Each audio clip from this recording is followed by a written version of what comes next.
wabarakatuh. Alhamdulillah wassalatu wassalamu ala Rasulillah wa ala alihi wa sahbihi wa mawalah wa la hawla wa la quwwata illa billahi wa ba'd.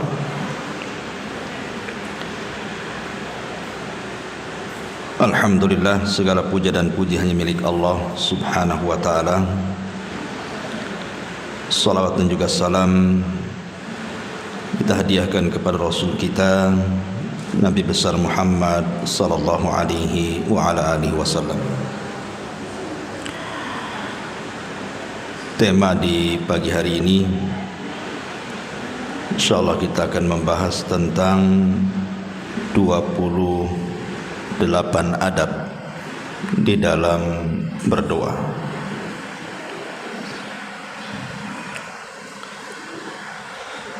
Bicara tentang doa,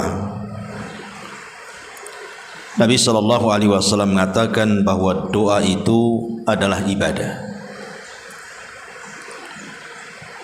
Tapi anehnya sebagian manusia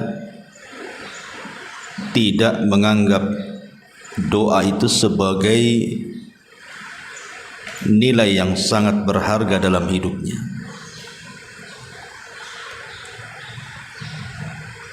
Padahal kalau kita melihat sejarah para nabi, mereka sangat mengagungkan urusan doa. Seolah-olah tidak ada yang kenal sebuah nilai doa itu kecuali para nabi dan juga orang-orang yang mengikuti nabi. Terkadang di antara kita ada yang protes kepada Allah subhanahu wa ta'ala, kenapa setiap doa yang dipanjatkan itu kok tidak dikabul-kabulkan. Boleh jadi karena adab dan etika berdoanya belum dilakukan. Maka inilah kita akan mencoba membahas tentang adab dan etika berdoa. Karena hanya dengan mengenal adab dan etika doa inilah, maka doa-doa yang kita panjatkan itu mudah untuk diijabah Allah subhanahu wa ta'ala. Langsung saja yang pertama, al-ikhlasu lillahi azza wa jalla. Berdoalah dengan penuh keikhlasan.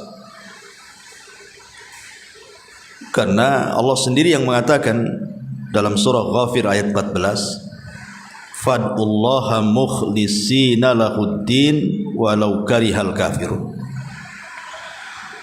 Berdoalah kalian kepada Allah dengan penuh keikhlasan. Ketaatan itu hanya diberikan kepada Allah walaupun orang-orang kafir itu membencinya. Jadi betul-betul doa itu di atas tauhid. Jangan ada unsur kesyirikan di dalam doa itu. Seperti mamanya doa kepada orang-orang yang sudah meninggal, datang ke kuburan meminta-minta di situ. Ini justru kesyirikan, bertentangan dengan kaidah keikhlasan. Karena Anda sedang berdoa kepada selain Allah azza wa jalla, maka tidak mungkin dikabulkan kesyirikan. Maka ini yang pertama. Kemudian yang kedua, memulailah dengan hamdulillah, memuji Allah subhanahu wa ta'ala, thumma bis salati ala nabi sallallahu alaihi wasallam, kemudian diiringi dengan salawat pada Nabi sallallahu alaihi wasallam. Karena bagaimanapun memuji Allah subhanahu wa ta'ala dengan menyebut nama-namanya itu sama dengan kita bertawasul kepada Allah subhanahu wa ta'ala dengan nama-nama Allah subhanahu wa ta'ala yang agung itu. Dan itu diantara doa-doa itu mudah dikabulkan karena bertawasul dengan menyebut nama-namanya. Karena dengan menyebut nama-namanya sama dengan memuji zat yang memiliki nama itu. Logikanya begini, Bu. Kalau ibu meminta sesuatu kepada sesama manusia saja, kalau kita puji-puji orang itu, terkadang yang tadinya tidak mau ngasih pun jadi ngasih. Itu sesama manusia terjadi. Walillah al-mathalul a'la. Tentu bagi Allah permisalan yang jauh lebih tinggi dibandingkan itu. Makanya memuji Allah dalam berdoa itu penting, dengan menyebut nama-namanya. Kemudian tak lupa juga sebagai bentuk kecintaan kita kepada Rasul juga menyebut namanya dengan cara bersolawat. Makanya dalam sebuah hadis Nabi SAW mengatakan, idza shalla ahadukum falyabda bitahmidillah wassana alaihi thumma yusalli ala nabi sallallahu alaihi wasallam thumma yad'u ba'da summa yad'u ba'du bima syaa. Apabila salah seorang hendak berdoa, maka mulailah dengan memuji Allah, mengagungkan Allah, kemudian bersolawat. Karena salah satu doa tidak diterima itu salah satunya juga karena tidak bersolawat. Makanya Rasul mengatakan, kullu du'ain mahjubun hatta yusalli 'alan nabi sallallahu alaihi wasallam. Setiap doa itu akan tertutup sampai dia bersolawat. Hadis ini dikeluarkan Imam Tabrani dan juga Imam Al-Baihaqi. Kemudian yang kedua, al-jazmu fid du'a wal yaqinu bil ijabah. Ibu kalau berdoa itu harus memiliki azam, niat kuat untuk meminta sesuatu, kemudian yakin bahwa akan dikabulkan. Jadi harus punya tekad kuat, ibu ini mau minta apa sama Allah tuh. Kemudian setelah itu, setelah minta, maka ibu harus yakin bahwa doa ibu tuh diijabah.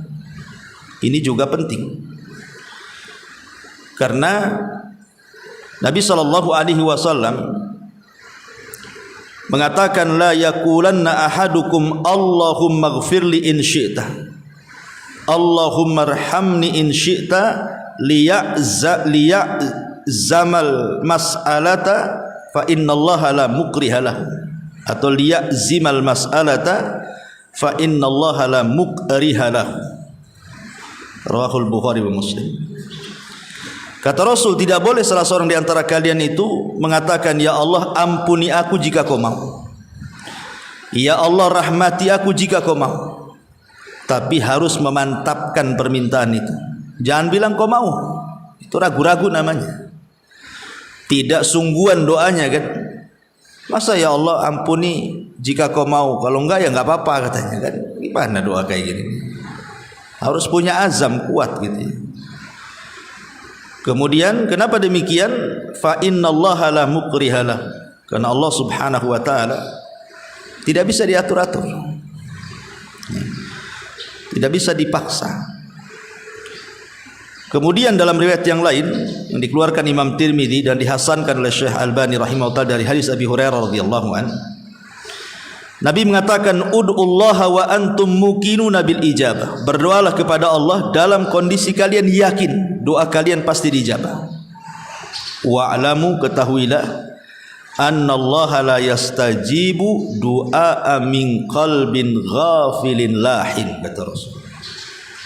Ketahuilah bahwa Allah tidak akan pernah mengabulkan dari doanya orang yang hatinya lalai dan hatinya main-main.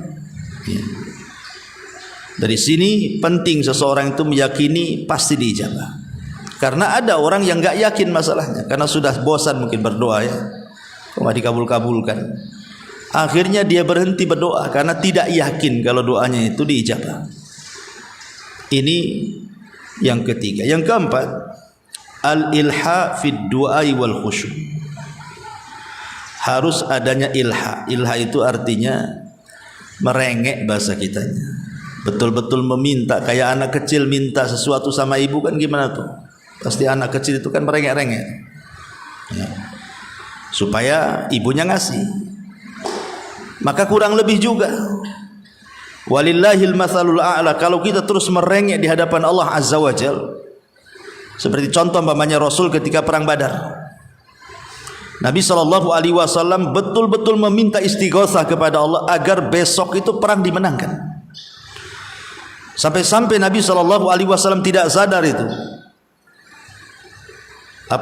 ridaknya, selendangnya sampai jatuh. Kemudian Abu Bakar Siddiq radhiyallahu an mengatakan kepada Nabi SAW, ya Nabi Allah, kafaka munasyadatuka li rabbika fa innahu sayunjizu laka ma wa'adaka. Wahai Nabi Allah, cukup. Karena Rasul terus merengek kepada Allah. Kata Abu Bakar, cukup ya Rasul, cukup katanya. Karena Allah pasti akan mengikuti apa yang kau minta, dan Allah pasti akan memenuhi janjinya. Tenang saja. Abu Bakar malah menangkan Nabi SAW. Kenapa Rasul ketika itu sangat khawatir sampai melakukan doa seperti itu? Karena memang tidak pernah perang sebelumnya. Pasukannya sedikit, hanya 300, musuhnya 1000, dan itu perang perdana masalahnya. Sehingga wajar kalau Nabi SAW khusyuknya dia berdoa kepada Allah, meminta sangat kepada Allah jangan sampai dikalahkan. Sampai dalam doanya Rasul mengatakan, intahlik hadhil isabah falan tu'bad abada. Kalau kau hancurkan kelompok yang sedikit ini, habis ya Allah, kau tidak ada yang menyembah lagi. Sampai Rasul mengatakan seperti itu. Ya, ini sampai bagaimana merengeknya Rasul saat berdoa kepada Allah Azza wa Jalla. Dan harusnya kita juga gitu. Ya. Kalau perlu nangis, nangislah kan begitu.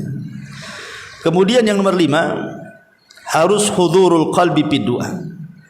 Hadirkan hati saat berdoa. Karena Umar bin Khattab radhiyallahu anhu mengatakan, innila ahmilu hammal ijabah walakin ahmilu hammad du'a. Kata Umar, aku tidak memperhatikan apakah doa ini mau diijabah atau tidak, tapi yang aku fokuskan adalah doanya. Macam doanya ini? Soal ijabah nanti belakangan, tapi soal doa ini harus fokus, kata Umar. Harus betul-betul menghadirkan hati. Itu yang susah, kadang-kadang kita lalai gitu ya. Kemudian yang nomor 6, ad-du'a'u firraha wasyiddah. Biasakan doa itu di waktu ibu senang dan juga di waktu ibu susah. Karena Nabi SAW mengatakan, man sarrahu an yastajiballahu lahu inda syada'id wal qurb falyuksirid du'a firraha'i.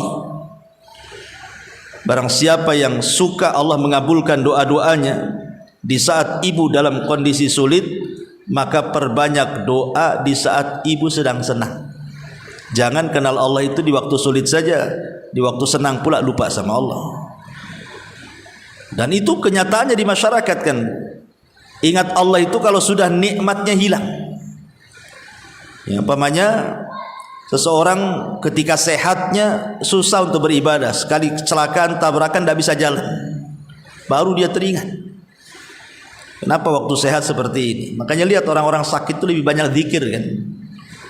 Sekali-kali pula ziarah ke rumah sakit, banyak orang zikir di situ.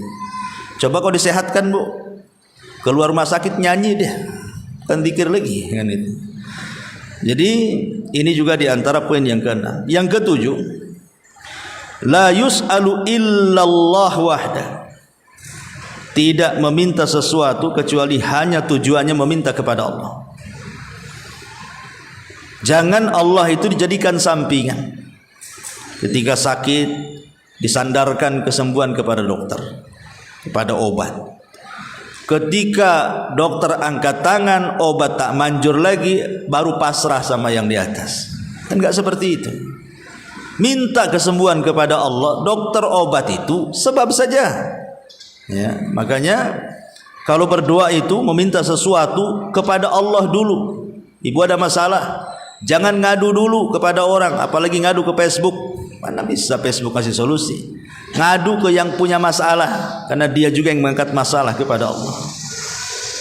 Kemudian yang nomor 8, adamu ad-du'a 'alal ahli wal mali wal waladi wan nafs. Jangan sampai berdoa keburukan, baik kepada keluarga, baik kepada harta, baik kepada anak, bahkan kepada diri sendiri. Tidak boleh. Karena Rasul mengatakan dalam sebuah hadisnya, la tad'u ala anfusikum wala tad'u ala auladikum wala tad'u ala khadamikum wala tad'u ala amwalikum. Janganlah kalian berdoa dengan doa yang buruk kepada diri kalian, kepada anak-anak kalian, kepada pembantu kalian, kepada harta kalian. Kenapa? La tuwafiqu minallahi ta'ala sa'ata lailin sa'ata nailin fiha ata fayastajibu lakum. Dikhawatirkan ketika kita ini berdoa, tiba-tiba malaikat mengaminkan, kita tidak tahu. Ya. Saat kita ngomong begitu kan, celaka kamu. Umpamanya ngomong itu sama anaknya. Tiba-tiba malaikat mengaminkan, celaka betul anak itu. Ingat pernah saya ceritakan, ada seorang syekh bercerita ketika ada seorang ibu marah sama anaknya. Ibu ini mungkin terlontar ucapan yang kurang bagus, mendoakan doa buruk kepada anaknya karena nakal. Nah, mudah-mudahan masuklah peluru itu di kepalamu, katanya. Dia ngomong begitu, anak ini masih kecil. Setelah kemudian anak ini meningkat remaja, kemudian dewasa, kemudian cari pekerjaan, keterimalah di militer, jadi tentara. Ketika latihan, tiba-tiba kawannya ini sedang main-main dengan pistol. Disangkanya pistol itu tidak ada pelurunya, ditaruh-taruh di kepalanya. Rupanya pelatuknya dipencet, keluarlah satu peluru, masuk ke kepalanya, mati. Ibunya nangis luar biasa. Baru teringat ibunya, dulu waktu dia kecil dia pernah ngomong begitu, semoga Allah sarangkan di kepalamu itu peluru, katanya. Rupanya Allah ijabah setelah dia tua tuh, sudah dewasa kan. Nah ini jangan sampai, karena pengabulan doa itu terkadang kita tidak sadar, diaminkan rupanya sudah dewasa pula kejadian. Maka jangan mudah mendoakan keburukan kepada anak-anak, atau kepada harta, kepada jiwa, dan begitu seterusnya. Yang nomor 9, hifdzus sauti biddu'a, lirihkan suara dalam doa. Makanya ketika sahabat mengatakan kepada Rasulullah, ya Rasulullah, apakah Tuhan itu jauh sehingga kami harus memanggil, ataukah Tuhan itu dekat sehingga kita harus berbisik-bisik? Dia mengatakan aqaribun fanunaji am baidun fanunadi, katanya. Apakah Tuhan kita dekat sehingga kita harus bisik-bisik, ataukah Tuhan kita ini jauh sehingga harus berteriak-teriak? Maka turunlah ayat wa idza sa'alaka ibadi fa inni qarib. Apabila hamba-hambaku bertanya soal aku, katakan aku dekat. Ujibu da'watad da'i, akulah yang mengabulkan setiap doa orang yang berdoa kepadaku. Maka dalam berdoa itu ud'u rabbakum tadarruan wa khufiyah. Maka berdoalah kepada Rabb kalian dengan tadarru wa khufiyah, dengan lirih. Tak perlu berteriak-teriak doa itu. Ya, ngapain berteriak-teriak? Kemudian yang nomor 11, adamut takalluf. Adamut takalluf itu tidak perlu kemudian ibu sibuk merangkai-rangkai doa kayak buat puisi. Ya, buat puisi kan ada, kadang-kadang ada ini dibuat-buat, pamannya ada acara, orang ditulis dulu doanya tuh kan, nanti dibaca. Tidak perlu doa kemudian harus dirangkai-rangkai sampai kesulitan nata bahasa. Allah itu tahu kemauan kita. Makanya ketika ada seorang laki-laki bertanya kepada Rasulullah sallallahu alaihi wasallam, kaifa taqulu fi sholati? Bagaimana, apa yang kau baca dalam salatmu? Jadi apa yang harus dibaca dalam salat itu? Qala, maka dia menjawab, atashhadu, apakah anda mau menjadikan saksi? Summa aqul, kemudian sahabat ini mengatakan, saya katakan, Allahumma inni as'alukal jannah wa a'udzubika minan nar. Aku meminta kepadamu ya Rabb sorga, dan aku berlindung kepadamu ya Rabb dari neraka. Kemudian orang ini mengatakan, ya Rasulullah, aku tidak bisa berdoa macam Mu'ad bin Jabal. Mu'ad itu kalau doa runut, bagus bahasanya. Ya karena dia seorang ulama. Mu'ad itu, orang ini kan orang Badui, datang kepada Rasul, ya Rasul, kalau saya sholat itu hanya minta dua itu saja. Ya Allah, aku minta surga, jauhkan dari neraka. Aku tidak bisa lebih baik lagi dibandingkan Mu'ad. Mu'ad itu punya, kalau doa panjang dia. Maka Nabi SAW, sekitar itulah kau berdoa, tidak perlu kau seperti Mu'ad. Kayak gitu saja, karena Allah tahu masalahnya apa yang kita minta. Tidak perlu kita ini harus sulit-sulit merangkai kata. Allah tahu. Kalau memang kita tidak pandai, ambil aja doa-doa yang warid yang sudah ada gitu ya. Tinggal dihafal baca. Nah, kalau memang tidak dihafal atau kalau memang tidak bisa dengan bahasa apapun berdoa, Allah itu Maha tahu. Bahkan sebelum kita minta Allah sudah tahu kok. Bahwa kita akan minta dan apa yang akan diminta Allah sudah tahu duluan. Ini juga yang nomor 11. Yang nomor 12, at-tadarru wal khusyu' war raghbatu war rahbatu. Berdoa dengan rendah hati, dengan khusyuk, dengan takut, dengan harapan. Nah, itu juga penting. Ya, karena bagaimanapun Allah mengatakan innahum kanu yusari'una fil khairat. Mereka maksudnya orang-orang yang beriman bersegera untuk meraih kebaikan, wa yad'unana, dan mereka berdoa kepada kami, kata Allah, raghaban wa rahaban wa kanu lana khashiin. Mereka berdoa dengan penuh harapan, takut, dan mereka betul-betul khusyuk. Kemudian yang nomor 13, raddul madzalim at-taubah. Kembalikan barang-barang yang pernah kita zalimi atau orang-orang yang pernah kita zalimi, kita minta maaf. Khawatirnya gini, Bu. Kita ini mendoakan sesuatu, pamannya, ya Allah berikan rizki kepadaku. Rupanya orang yang kita zalimi berdoa kepada Allah, ya Allah syaratkan rizkinya. Kan susah nanti. Jadi bertabrakan kan begitu ya. Ya Allah usaha saya lancarkan. Sementara ada orang yang kita zalimi mendoakan pula terbalik, ya Allah syaratkanlah usaha orang itu. Kan nanti susah nantinya. Ya. Makanya jangan melakukan kezaliman. Nanti dia mendoakan keburukan apa yang kita minta kepada Allah, dan itu penghalang karena doa yang dizalimi itu lebih mustajab daripada doa kita. Makanya jangan melakukan kezaliman. Balikkan kalau memang kita punya kezaliman, ngambil barang, ngambil uang, ngambil apa, atau kalaupun dalam bentuk ucapan, perbuatan, minta maaf. Ya, ini juga yang nomor 13. Yang nomor 14, ad-du'a thalathan. Biasakan doa itu diulang 3 kali. Karena Abdullah ibn Mas'ud radhiyallahu an mengatakan kana Nabi SAW idza da'a thalathan. Rasul itu kalau berdoa pasti diulang 3 kali. Biasakan doa itu diulang-ulang. Kemudian yang nomor 15, istiqbalul kiblati. Menghadap kiblat. Karena itu bagian daripada adab. Walaupun perselisihan ulama maksudnya apakah kiblat doa itu sama dengan kiblat salat? Ada yang mengatakan beda. Kalau kiblat doa itu ke langit, kalau kiblat salat ya ke Mekah sana. Makanya lihat orang yang khutbah Jumat itu. Kalau ibu pernah menyaksikan khutbah Jumat, kan khotib kalau berdoa nggak ada makmum kan? Ya, kalau memang kiblat doa itu adalah kiblat salat, tentu khotib membalik memunggungi makmum. Dari sini terjadi khilaf pendapat. Apakah kiblat doa itu maksudnya kiblat salat, ataukah kiblat doa itu maksudnya langit? Ya, kita menegakkan itu begitu. Ini menjadi khilaf para ulama. Tapi yang jelas ya, bahwa kalau memang dihadapkan ke kiblat kemudian mengarah ke langit, yaitu lebih baik lagi dengan menggabungkan dua pendapat kan itu ya. Kemudian yang nomor 16, raf'ul aidi fi du'a, mengangkat kedua tangan.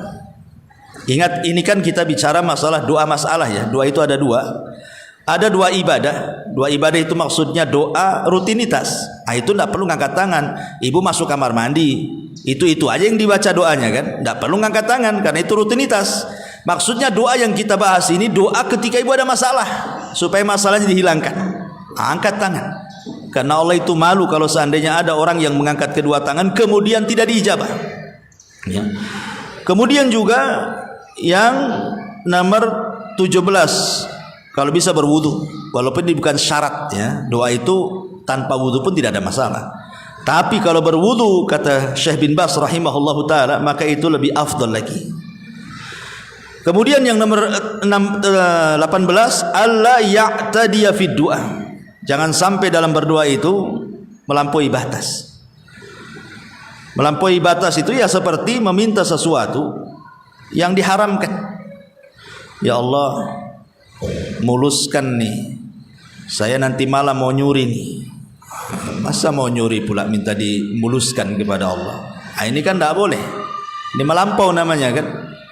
Atau umpamanya sesuatu yang mustahil. Ya Allah kasih umur sama saya seperti umur iblis, nggak mati-mati. Gimana pula kan gitu. Ini kan melampau orang doa kayak gini. Taib. Kemudian juga yang nomor 19, hendaklah kalau doa itu mulai dari diri kita. Kalau itu doanya untuk orang lain, maka kita mau mendoakan orang lain gitu ya, maka doakan diri kita sendiri. Ya, semoga Allah memberikan kebaikan bagi saya kemudian sama kamu. Gitu. Jadi kalau mendoakan diri kita dulu baru orang lain. Sebagaimana Rasul mengatakan, sebagaimana Rasul juga dikisahkan, karena Nabi SAW idza da'a bada'a bi nafsi. Rasul kalau berdoa memulai dari diri sendiri dulu, baru berdoa kepada orang lain. Kemudian yang nomor 20, an yatawassal ila Allah bi asma'il husna wa sifatil ula au bi amalin salihin qama bihi da'iya nafsuhu au bi du'ai rajulin salihin hayyin hadirin. Bertawasul dengan 3 perkara. Dengan nama-nama Allah, dengan amal soleh, atau orang yang masih hidup dan dikenal kesolehannya. Tidak harus ustadz, harus ulama. Yang jelas orang ini soleh, suka solat, ya, suka beribadah, taat, tidak jarang kelihatan maksiat. Minta doanya. Atau dengan amal soleh. Ibu pernah sedekah, teringat nih, ibu lagi sakit. Ya Allah, saya lagi sakit, tolong sembuhkan. Dulu saya pernah juga nyumbang kepada fulan. Kalau itu memang sebuah pahala, tolonglah sembuhkan hari ini. Nah, itu namanya bertawasul dengan amal soleh. Makanya jangan remehkan sedikit amal soleh, karena boleh jadi itu diperlukan saat kita bertawasul. Kemudian yang nomor 21, an yakunal mat'am wal mashrab wal masbad min halalin. Hendaklah makanan, minuman, pakaian harus dari yang halal. Kan ini penghalang doa masalahnya. Ya, karena dulu kata Rasul ada orang yang menengadahkan tangan ke langit kemudian berteriak-teriak ya Rabb ya Rabb. Padahal dia orang miskin, musafir, mengangkat kedua tangannya, kemudian mengeluh kepada Allah. Harusnya orang seperti ini dijabah karena syarat doanya sudah ada. Tapi rupanya tidak diijabah. Rupanya sebab tidak diijabahnya tadi karena makanannya haram, minumannya haram, pakaiannya haram, akhirnya terhalang pula doa kepada dia. Kemudian yang nomor 22, la yad'u bi itsmin aw qati'ati rahimin. Jangan isi doa itu dalam rangka melakukan kemaksiatan ataupun memutus hubungan silaturahim. Jangan sampai dalam doa itu ada 2 kandungan ini. Ada hal-hal yang berbau dosa atau ada hal-hal yang berbau memutus silaturahim. Tidak boleh. Ya. Contohnya ibu saingan dengan saudara kandung, padahal saingan dengan saudara kandung. Ibu kok terbentik dalam hati, ya Allah, mudah-mudahan bangkrutlah dia, katanya. Itu saudaranya padahal. Ya. Kemudian yang nomor 22, al-ibtiad an jami'il ma'asi. Usahakan sebelum berdoa itu jangan maksiat. Kalau kita mau berdoa, nanti malam kita berdoa, dari pagi sampai siang sampai sore itu jangan maksiat. Jangan memandang yang haram. Pokoknya jangan memulai doa itu dengan aktivitas maksiat. Karena maksiat itu salah satu penghalang doa masalahnya. Kemudian juga an ya'muru bil ma'ruf wan nahyi 'anil munkar. Doa itu kalau tadi kan memutus silaturahim, kalau bisa memang doa itu ada kandungan kebaikan dan juga menghindar dari kemungkaran. Kemudian yang nomor 25, adamul isti'jal. Ini penting, tidak tergesa-gesa. Tidak tergesa-gesa. Karena ada orang yang mengatakan, ya Allah sudah berkali-kali saya doa kok nggak dikabul-kabulkan. Tergesa-gesa namanya. Ya. Kemudian juga justru kalau dia mengatakan seperti itu, yang malah nggak dikabulkan sama Allah tuh. Saya sudah berdoa berkali-kali, bertahun-tahun kok nggak dikabulkan. Justru tidak akan dikabulkan. Tapi kalau dia terus berdoa, sebenarnya dia dikabulkan, dia nggak sadar saja tuh. Karena pengabulan doa itu kan ada 3, sering saya katakan. 1, memang sengaja jadi celengan kita di sorga. 2, boleh jadi memang kita dihindarkan dari mara bahaya. 3, boleh jadi Allah belum mengabulkan karena sebuah kemaslahatan bagi kita. Kita tidak tahu. Maka jangan istijal. Kemudian nomor 26, husnudzan. Berbaik sangka dengan Allah. Jangan berburuk sangka. Ya. Karena Allah itu bersama prasangka kita. Kalau prasangka kita baik, Allah baik. Kalau prasangka kita buruk, Allah buruk pula dengan kita. Jangan berprasangka buruk kepada Allah. Kemudian juga yang nomor 28, 27, at-taubatu wa tathhirul batin. Berusaha sebelum berdoa itu bertobat dulu. Boleh jadi ada dosa-dosa yang kita lakukan kita tidak tahu kan itu ya. Ataupun mungkin kita membersihkan batin, mungkin ada hal-hal yang merusak hati kita, dendam, benci, dengki dan begitu seterusnya kepada orang lain. Nah, sebelum berdoa upayakan kita hilangkan kalau bisa kan itu. Dan yang terakhir tentunya pilihlah waktu-waktu yang sangat mustajab. Waktu-waktu yang sangat mustajab itu banyak. Saya akan urut secara cepatnya karena waktu juga. Yang pertama malam Lailatul Qadar. Yang kedua di pertengahan malam atau sepertiga malam. Yang ketiga selepas solat wajib. Yang keempat di antara adzan dan qomat. Yang kelima satu waktu pada setiap malam. Pokoknya kita tidak tahu malam hari. Tidak harus sepertiga malam atau setengah malam, pokoknya malam hari lah. Ada waktu-waktu itu Allah mengijabah doa kita. Kemudian yang nomor 6 ketika selepas azan. Kemudian yang nomor 7 ketika turun hujan. Kemudian yang nomor 8 saat peperangan. Kemudian yang nomor 9 di hari Jumat. Ada yang mengatakan di antara dua khutbah, ada yang mengatakan selepas asar sampai maghrib. Kemudian juga ketika sujud, dan ini yang paling jelas hadisnya. Kemudian juga ketika selesai minum air zam-zam. Maka itu juga termasuk doanya mustajab. Kemudian ketika bangun di malam hari. Kemudian juga ketika dia tidur dan sebelum tidur dia berwudu. Sebelum tidur dia berwudu, kemudian berzikir, kemudian tidur, kemudian bangun. Nah, ketika bangun itulah dia berdoa, maka mustajab. Tidak harus mamanya bangunnya jam 3, mungkin boleh jadi bangun subuh kan itu. Kemudian juga ketika seseorang berpuasa. Ketika seseorang berpuasa. Kemudian maksudnya berpuasa itu menjelang berbuka, itulah mustajabnya doa. Kemudian ketika Anda dizalimi. Kemudian juga doanya orang tua kepada anak, itu mustajab. Kemudian juga ketika safar atau orang yang datang safar kita minta doanya. Ya. Kemudian juga di tempat-tempat yang mustajab doa seperti multazam, kalau ibu umroh atau haji kan itu ya.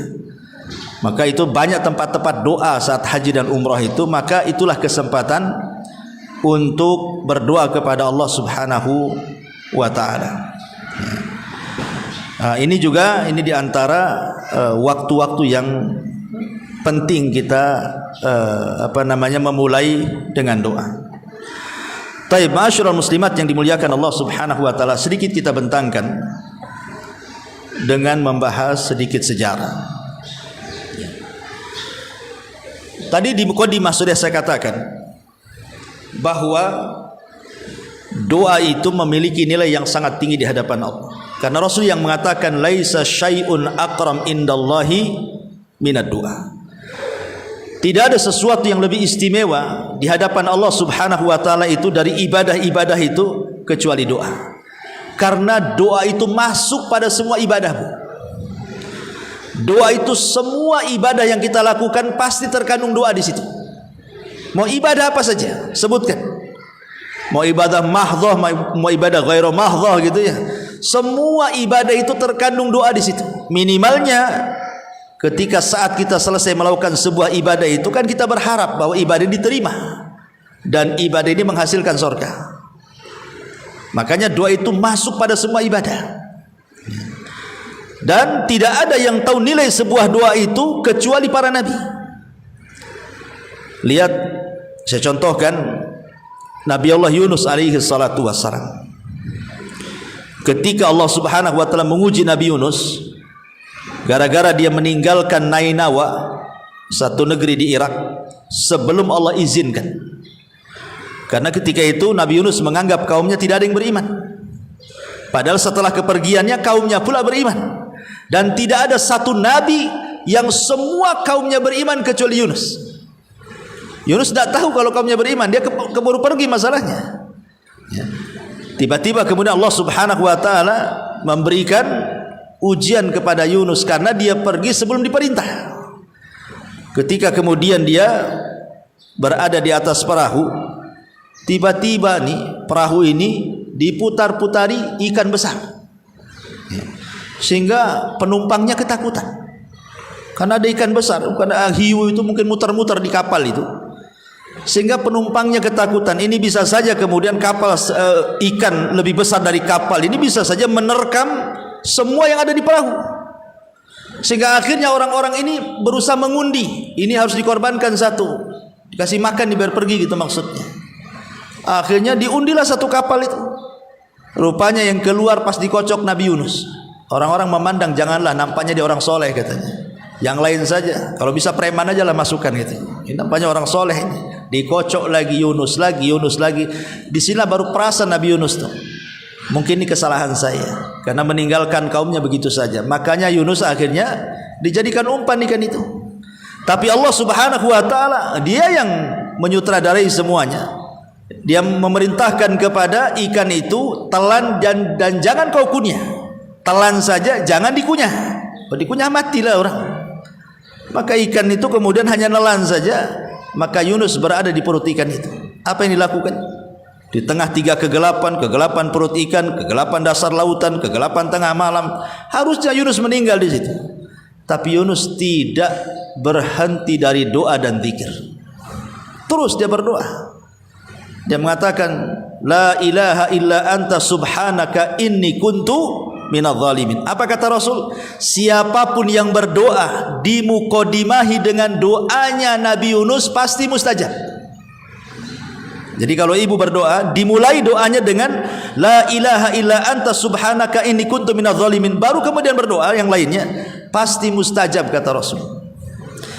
Makanya ketika ada kasus antara Utsman bin Affan dengan Abdurrahman ibn Auf kalau tidak salah.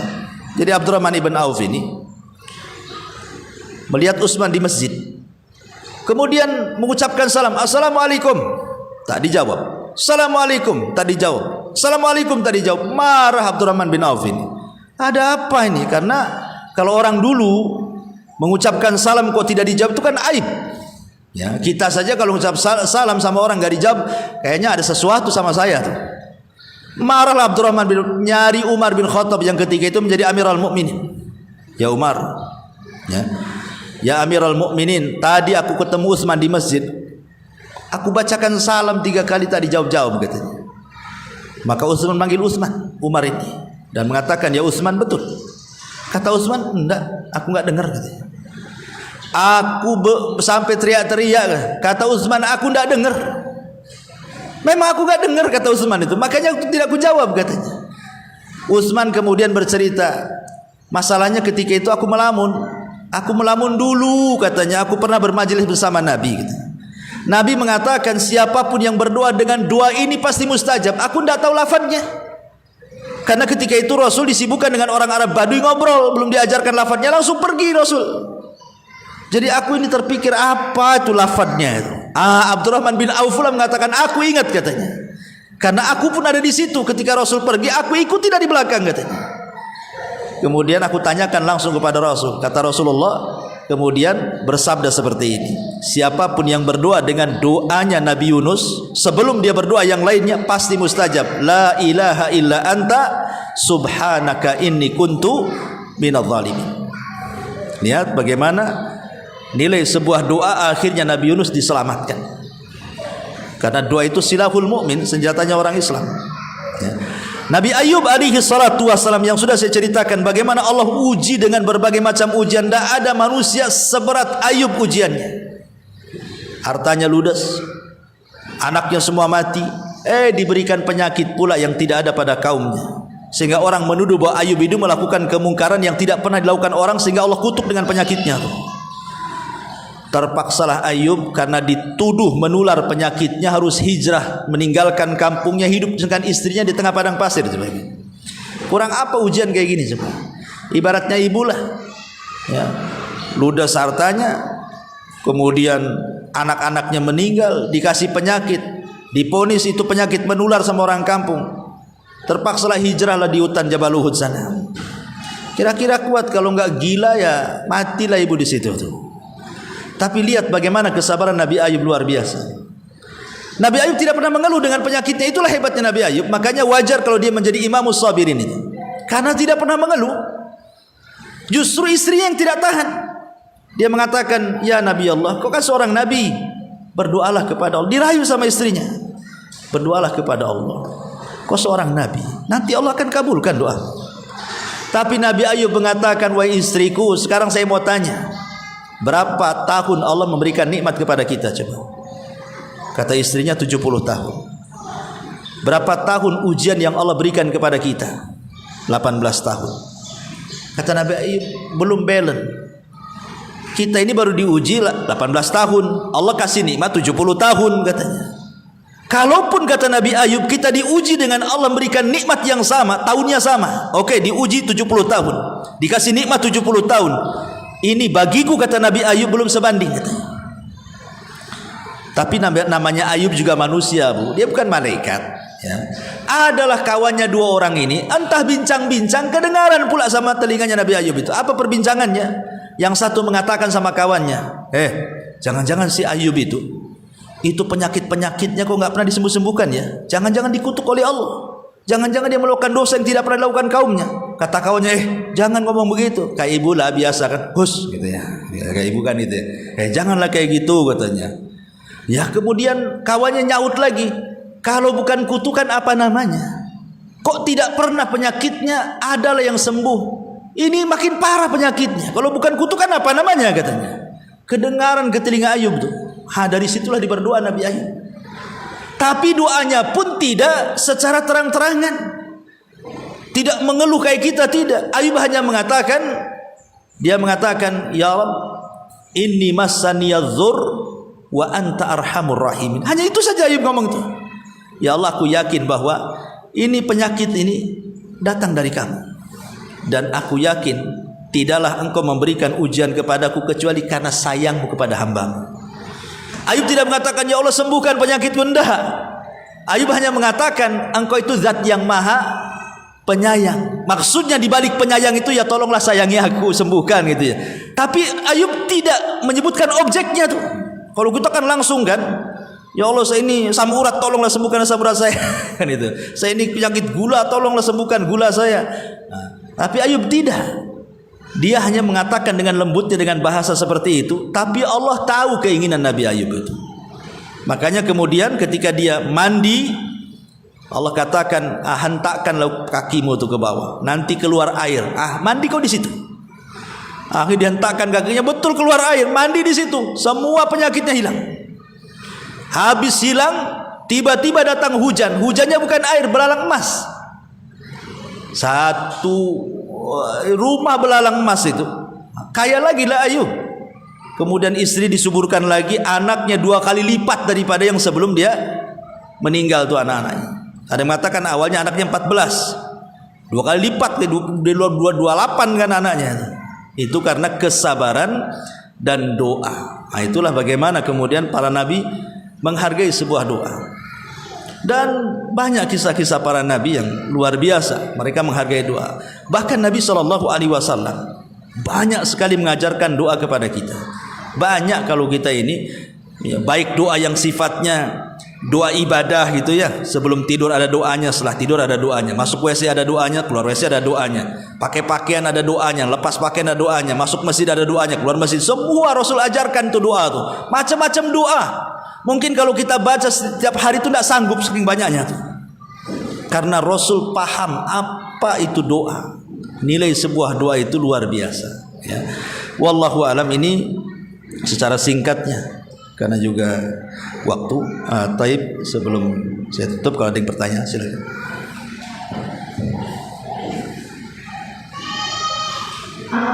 Yang tadi kayak kurang satu kita sebutkan, kayaknya nomor 10 terlewatkan. Yang mana ya? Nomor 9 nomor 11 tadi saya sebutkan. Urutan tadi yang ada berdoa tadi. Jadi yang nomor 10 kayaknya terlewatkan. Yang lainnya terlewatkan semua. Iya. Iya. Jadi kurang berapa? Nomor 10 kayaknya Ustaz tadi. Nomor 10. Enggak. Iya, saya pun lupa. Saya juga lupa karena handphonenya juga udah lobet. Jadi makanya saya tutup ya kan. Itulah ilmu kalau di handphone itu kayak lobet akhirnya hilang semuanya. Itu ya nggak apa-apa lah. Ini pertanyaan mengingat waktu Ustaz sempit. Mungkin luar biasa ada beberapa pertanyaan mengenai zakat mal. Oke. Jadi minta tolong cara perhitungannya Ustaz itu yang agak sedikit membingungkan.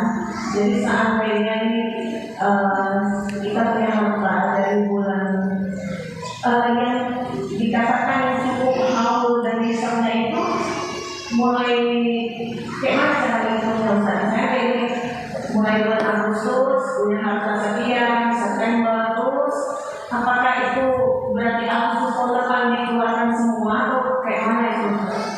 Ini terkait perdagangan atau apa? Harta termasuk harta simpanan dari usaha Ustaz. Ya, alhamdulillah. Zakat tidak lepas dari dua perkara. Pertama haul dan nisab. Haul itu harus 1 tahun, nisabnya seberat 85 gram emas. Kalau sudah sampai harga 85 gram, anggaplah kalau 1 gramnya 1 juta, berarti 85 juta. Tinggal anggaplah ibu punya uang 100 juta lah. Maka dikeluarkan 2,5% berarti 2,5 juta. Berarti masihlah ibu punya duit itu 97 kan gitu ya. Masih ada lah kan 97,5. Karena zakat itu 2,5% saja. Cuman yang jadi khilaf para ulama itu ketika masalah zakat mal yang berkaitan dengan perniagaan.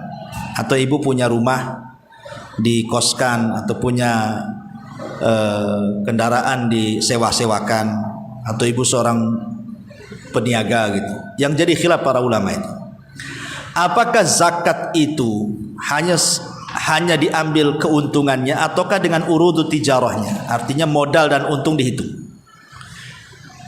ataukah hanya untungnya saja? Ini yang jadi khilaf ulama.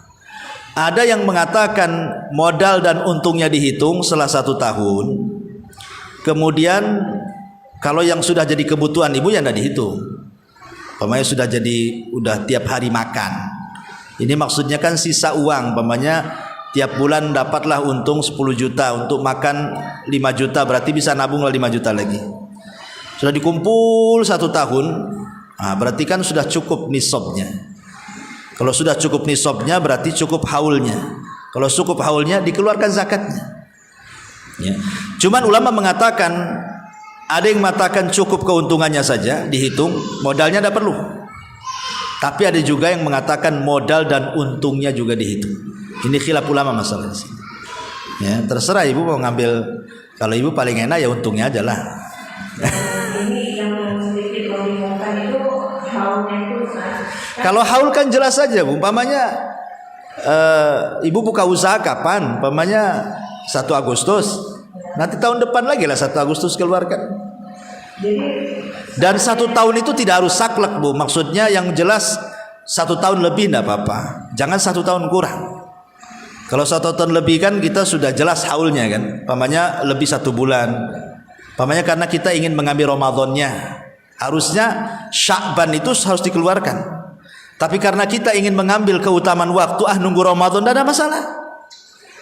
Ya, nanti tahun depannya juga begitu, ngambil keutamaan waktu, tapi yang jelas cukuplah waktunya tuh 1 tahun.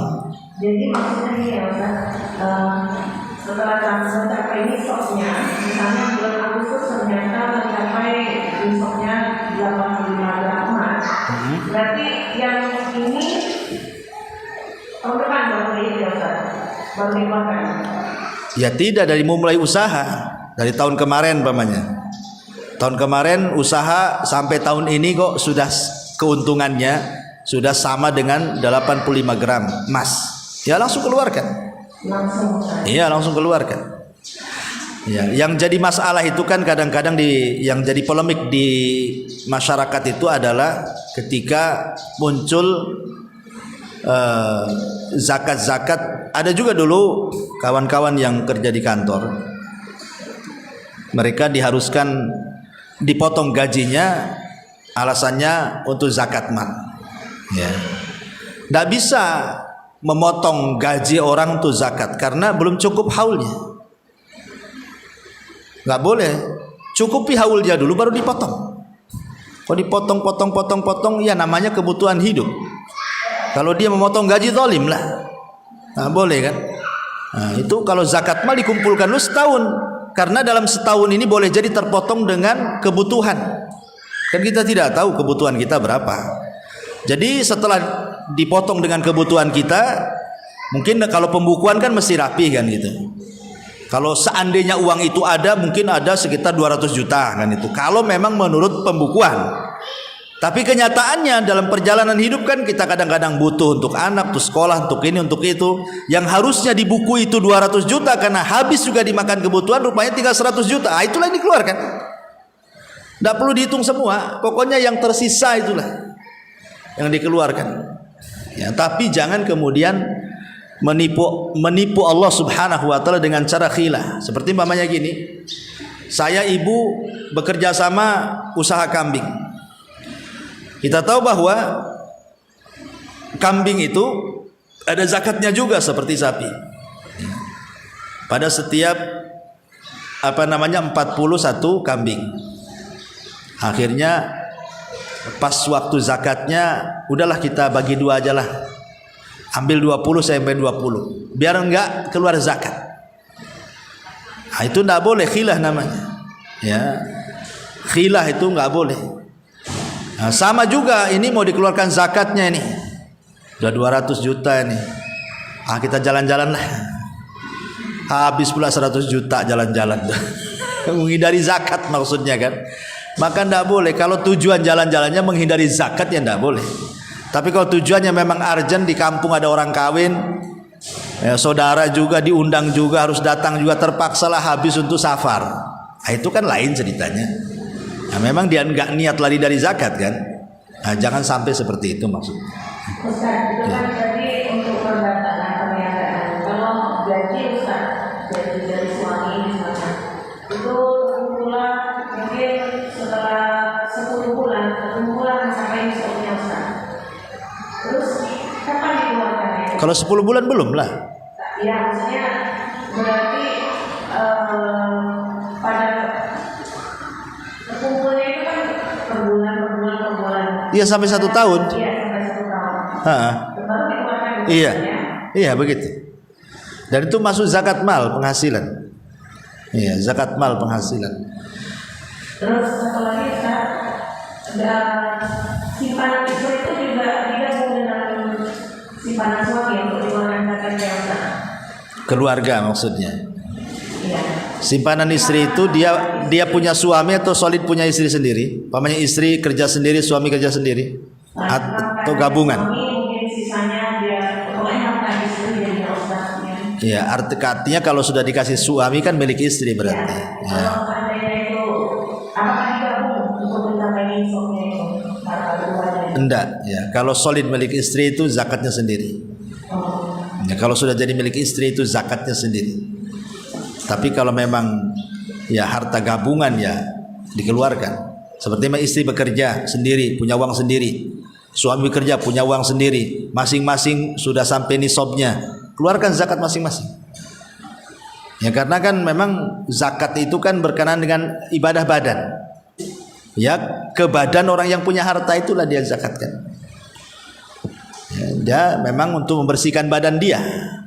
Ya, memang zakat memang ibadah harta, tapi kan di antara manfaatnya adalah membersihkan badan orang yang zakat itu. Makanya setiap orang ya kalau punya uang dan sudah nisabnya keluarkan. Ya, jadi masing-masing. Wallahu a'lam. Ya, sudah. Ya, sudah ya. Subhanakallahumma bihamdika asyhadu an la ilaha illa anta astaghfiruka wa